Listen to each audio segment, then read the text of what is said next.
रत्नागिरी जिल्ह्यातील दापोली तालुक्यात असलेले पन्हाळे काजी गाव कोरीव लेणी समूहासाठी प्रसिद्ध आहे. याच गावात असलेला प्राचीन असा दुर्ग पद्मनाभ दुर्ग, प्रणालक दुर्ग, पन्हाळा दुर्ग अशा विविध नावाने ओळखला जातो. शिलाहार राजा अपरादित्याने दुसऱ्या जमकेशीचा पराभव करून आपला पुत्र विक्रमादित्य याला प्रणाल या राजधानीच्या शहरी दक्षिण कोकणचा अधिपती बनवले. त्याने 12व्या शतकात हा किल्ला बांधल्याचे मानले जाते. मध्ययुगीन काळापर्यंत दाभोळ बंदरात उतरणारा माल विविध मार्गाने घाटावर जात असे.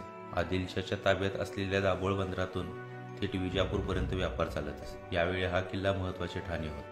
किल्ल्याजवळ असलेली झोलाई मंदिराची टेकडी व किल्ल्याची टेकडी एका लहान खिंडीने एकमेकापासून वेगळ्या झाल्या आहेत. मंदिराच्या आवारात प्राचीन अवशेष पाहायला मिळते. मंदिराकडून खाली खिंडीत उतरत असताना मातीने बुजत चाललेली पाण्याची 3 टाकी पाहायला मिळतात. टेकडीच्या माथ्यावर पडझड झालेली तटबंदी पाहायला मिळते. गडमाथ्यावर सिमेंटच्या चौथऱ्यावर छत्रपती शिवाजी महाराजांचा अर्धपुतळा बसवलेला आहे.